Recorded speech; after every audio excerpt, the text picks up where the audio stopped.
ایک اور صحابی رسول اللہ کے ایک دن، یہ نوجوان تھا، بچہ، یعنی 15 سال کی عمر کا ٹین ایجر جس طرح آپ کہتے ہیں، یہ بچہ آیا، اس نے رسول اللہ کو دیکھا اور رسول اللہ سے عرض کرنے لگا کہ یا رسول اللہ مجھے آپ سے بہت محبت ہے۔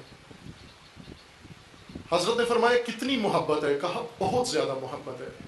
فرمایا جتنی اپنے ماں باپ سے ہے اتنی محبت ہے؟ کہا اس سے بھی بہت زیادہ محبت ہے۔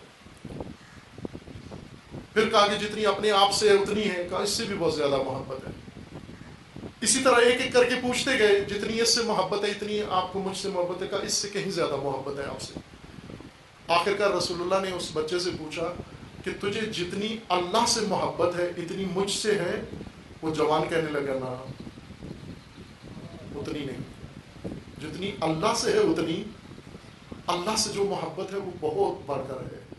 چونکہ آپ اللہ کی جانب سے ہیں، اللہ کی محبت کی وجہ سے آپ سے محبت ہے، اللہ کی محبت کی وجہ سے آپ سے محبت ہے۔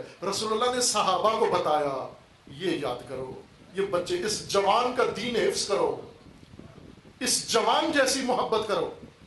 صحابہ کو فرمایا ہاں کذا، اس طرح بنو، جس طرح اس کے اندر محبت جڑ سے آتی ہے۔ اللہ کی محبت ہو تو اللہ کے رسول سے بھی ہوتی ہے، اور اللہ کی محبت ہو تو اللہ کے رسول کی آل سے بھی محبت ہوتی ہے۔ اگر اللہ کی محبت ہی نہ ہو پھر پیسوں کی محبت ہے۔ تھا نا ایک سلسلہ، آل ابو سفیان کو بہت محبت تھی اسلام سے، دین سے، لیکن اللہ کی وجہ سے نہیں تھی، نہ رسول اللہ کی وجہ سے تھی، ساری کس وجہ سے تھی؟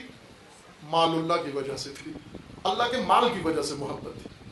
اس لیے جہاں پر بھی موقع آتا رسول اللہ مسلمانوں کا مال بھی اٹھا کے ان کو دے دیتے، چونکہ ان کو محبت ہی انہیں سے ہے۔ انصار نے گلہ کیا کہ جنگیں ہم نے لڑی ہیں، ساتھ ہم نے دیا ہے، مال ان کو دے دیا۔ رسول اللہ نے فرمایا اس کو مال سے محبت ہے، مال دے دی۔ تجھے اگر مال سے محبت ہے، رسول سے نہیں ہے، تجھے بھی مال دے دیتا ہوں، لیکن اگر تجھے رسول سے محبت ہے تو آپ مجھے لے جا۔ وہ مال پرست تھے، ان کو مال دے دیا، کئی جنگوں کا مال اٹھا کے مال غنیمت ان کو دے دیا۔ یہ وہ صحابی ہیں عزیزان، عمار یاسر صحابی ہیں۔ آپ مدعی بنو محبت صحابہ کے، مقروض نہ بنو۔ شیعہ کو مقروض بنا دیا گیا ہے کہ یہ انہوں نے قرض محبت صحابہ ادا نہیں کیا، نہ، شیعہ مدعی بنو محبت صحابہ کے۔ یہ عمار یاسر صحابی ہیں۔ کیسے صحابی ہیں؟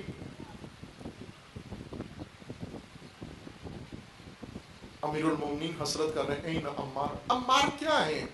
ابن تیہان کیا تھے اور ذو الشہادتین، ان کی خوبی کیا تھی؟ کیا عمار یاسر یہ بہت بڑے جنگجو تھے؟ نہ، جنگ تو ویسے ہر عرب لڑنا جانتا ہے، جنگجو ہوتا ہے، فطرتاً جنگجو ہے عرب۔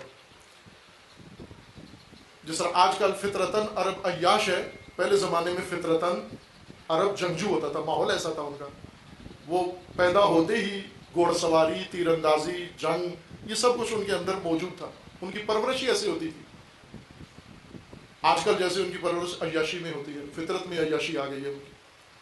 ہر عرب جنگجو تھا، عمار یاسر بھی اس حد تک جنگجو تھے، لیکن عمار یاسر کی تلوار کی شہرت نہیں تھی، عمار یاسر کی زبان کی شہرت تھی، اور عمار یاسر کی زبان مالک اشتر کی تلوار سے زیادہ تیز تھی،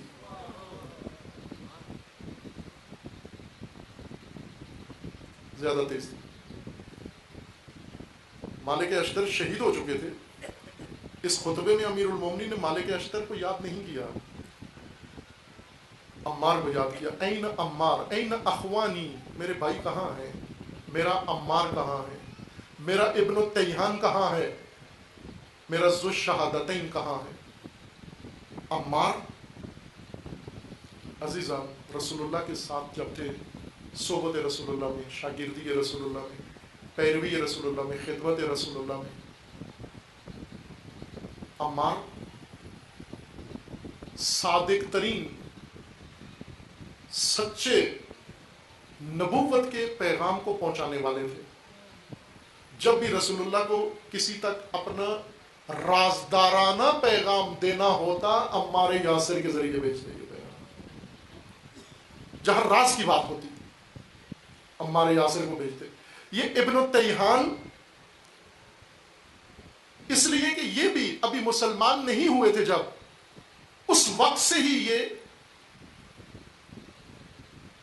قابل اعتماد تھے۔ انصار جو مدینہ سے رسول اللہ کے ساتھ آئے مکہ میں، اور چند نشستیں کی، چند خفیہ نشستیں کی رسول اللہ کے ساتھ، جس میں یہ طے پایا کہ رسول اللہ مکہ کو چھوڑ کر مدینہ میں آئیں گے، وہ انصار کے ایک گروہ کے چند دفعہ آنے پر یہ معاہدہ ہوا۔ اس معاہدہ میں ابن التیہان کا بنیادی کردار تھا، اور پھر اس کے بعد جب تک رہے صحبت رسول اللہ میں رہے، ابن التیہان ہمیشہ مورد اعتماد تھے رسول اللہ کے، جس طرح عمار یاسر تھے۔ عمار یاسر امیر المومنین کے جب جنگ صفین میں شہید ہوئے، تقریباً 92 سال یا اس سے زیادہ عمر تھی، ایک صدی کے قریب جب انسان پہنچے تو ظاہر ہے کہ وہ میدان جنگ کے لیے نہیں ہوتا۔ ایک صدی کا بزرگ وہ خود اپنے لیے اس کی مشکل ہوتی ہے، چلنا مشکل ہوتا ہے، اپنی معاملات اس کو بجا لانا مشکل ہوتا ہے، لیکن پھر بھی اس جنگ میں عمار یاسر گئے۔ کیوں گئے؟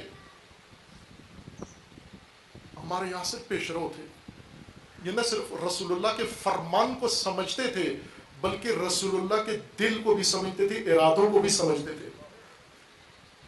عمار تشخیص دے لیتے تھے کہ رسول اللہ یہ چاہتے ہیں، نہ بھی فرمایا ہو اٹھ کر وہ کام کر دیتے تھے جو رسول اللہ چاہتے ہیں، اور پھر رسول اللہ دعا دیتے، عمار خدا بھلا کرے تیرا، یہ چاہ رہا تھا میں کہوں لیکن تو نے پہلے کر دکھایا ہے۔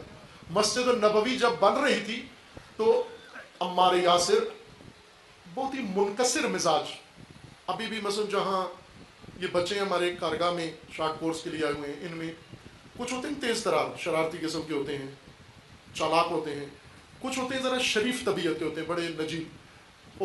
جو تیز ترار ہوتے ہیں وہ عموماً اپنا کام اس شریف کو دے دیتے ہیں کہ تم یہ بھی کرو۔ اور مسجد النبی جب بن رہی تھی، کچھ صحابی بڑے تیز ترار تھے، چالاک، کھجوروں کے تنے کاٹ کے لانے ہوتے تھے، مٹی کے بلاک بنا کے لانے ہوتے تھے، مٹی کی تغاریاں اٹھا کے لانی ہوتی تھی، پانی لانا ہوتا تھا، یہ بہت تیز ترار تھے، چالاک تھے۔ اور عمار یاسر بہت ہی منکسر اور نجیب انسان، نہ کرنا جس نے کسی کو نہیں سیکھا۔ اب ہر صحابی اپنا اپنا کام کر رہا ہے، بعض اپنے حصے کا بلاک بھی عمار کے کندھوں پہ رکھ دیتے، عمار نے اپنا بلاک اٹھایا ہوتا، یہ صحابی عمار کو دیکھتا کہ یہ شریف آدمی ہے، نہ نہیں کرے گا، اپنا بوجھ بھی اس پہ ڈال دیتا، اور اس طرح دن بھر عمار سب کے سامنے دوسروں سے کہیں زیادہ سامان پہنچاتے۔ ایک دفعہ اس طرح گرتے گرتے، یعنی بہت لوڈ اٹھایا ہوا، عمار کی گردن جھکی جا رہی ہے اور رسول اللہ مسجد تعمیر کر رہے، رسول اللہ بھی کام میں مشغول ہے۔ عمار قریب آئے، گرنے والے تھے، رسول اللہ کے قریب جب پہنچے تو گرنے والے تھے۔ رسول اللہ نے فرمایا کہ اتنا بوجھ نہ اٹھاؤ، وہ فرمایا کہ یہ مجھ پہ ڈال دیتے ہیں، یہ بوجھ آپ کے صحابہ یہ مجھ پہ یہ بوجھ ڈال دیتے ہیں، چونکہ ورزیدہ تھے۔ اب یہ بوجھ مسجد بنانے کا تھا، پہلے چٹانیں عمار کے اوپر مکہ میں رکھی جاتی تھی، ٹریننگ لی ہوئی تھی، عمار ٹرین تھے یہ بوجھ اٹھانے میں، ٹریننگ لی ہوئی تھی، پہلے دشمنی میں یہ سب کچھ کیا جاتا تھا، اس نے پکا دیا عمار کو، لہٰذا ان کا بوجھ بھی اٹھاتے لے آتے رسول اللہ کے قریب۔ جب گرنے کی حالت میں تھے، حضور نے فرمایا کہ عمار اتنا بوجھ مت اٹھاؤ، تو عمار نے اس طرح تبسم کے ساتھ کہا کہ یہ آپ کے صحابہ یہ مجھے یہ بوجھ ڈال دیتے ہیں، اور انہوں نے رسول اللہ سے اس طرح شاید مزاح، میں کہہ رہا ہوں شاید باب مزاح یہ کہا کہ رسول اللہ آپ کے ساتھی مجھے قتل کر رہے ہیں، مجھے مار رہے ہیں، یعنی اتنا بوجھ ڈال رہے ہیں میرے اوپر کہ مجھے مارنا چاہ رہے ہیں۔ رسول اللہ نے اس وقت فرمایا تھا یہ تجھے نہیں مار سکتے، کیوں اے عمار، یقتلک فئۃ باغیہ، اے عمار تیری زندگی نہیں، تیری موت بھی ایک منفرد موت ہوگی، تیری موت بھی حق و باطل کے درمیان ایک پیمانہ بن جائے گی، تجھے فئہ باغیہ قتل کرے گا، باغی گروہ قتل کرے گا تجھے۔ اور عمار اس ایک صدی کی عمر میں جب تلوار اور ڈھال اٹھانے کے قابل نہیں ہے، جنگ صفین میں آتے ہیں۔ عزیزان، عمار رسول اللہ کو بہت پسند تھی، مکہ سے ساتھ تھا، اور پھر جنگ صفین تک اس راہ پر قائم رہے. ایک لحظے کے لیے حضرت عمار نے کبھی بہانہ تراشی نہیں کی. جہاں بھی گئے ایک کام کیا فقط کہ رسول اللہ کا دین صداقت کے ساتھ پیش کیا، اور دین رسول اللہ کی روح جو قرآن نے بیان فرمائی اور جس کے بعد فرمایا کہ الیوم اکملت لکم دینکم، وہ رکن ولایت تھا، وہ ولایت علی تھی.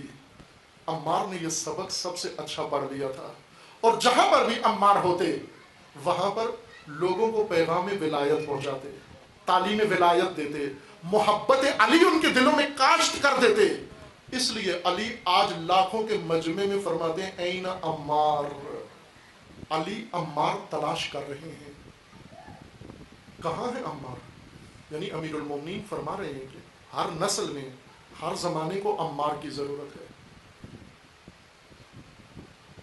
ہر رہبر کو عمار کی ضرورت ہے. لاکھوں کا مجمع ہو، لنگر کھانے والے، اور علی ان کے اندر کھڑے ہو کر احساس تنہائی کر رہے ہوں کہ میں تنہا ہوں، خدایا میں تنہا ہوں. لیکن اگر ایک عمار میرے ساتھ ہوتا تو گویا 1,00,000 کا لشکر میرے ساتھ آ گیا ہے. ایک عمار اگر میرے ساتھ ہوتا. عمار اس زمین کے اوپر صریح ترین لہجہ، میں نے عرض کیا تھا نا کہ ایک حکومت میں، خلافت میں، عمار کی مار مار کے پسلیاں توڑ دی گئی. ٹوٹی ہوئی پسلیوں تھے امام حسن و امام حسین علیہ الصلوۃ والسلام اٹھا کے لائے، چادر میں لپیٹ کے لائے. عمار یاسر کی پسلیاں، ہڈیاں پسلیاں ٹوٹی ہوئی امیر المومنین کے سامنے جا کر رکھا اور بتایا کہ نہیں، حکومتی اہلکاروں نے یہ حشر کیا ہے. اس وقت امیر المومنین نے فرمایا عمار اپنا خیال کیوں نہیں رکھتے؟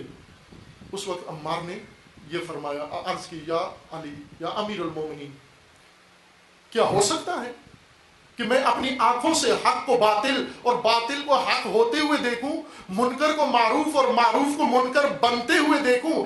عمار آنکھ سے دیکھے اور زبان سے نہ بولے، یہ نہیں ہو سکتا. اب تو میری پسلیاں توڑی گئی ہیں، اگر میری گردن بھی کاٹ دی جاتی تو میری کٹی گردن سے بھی یہی حق کی آواز آتی ہے.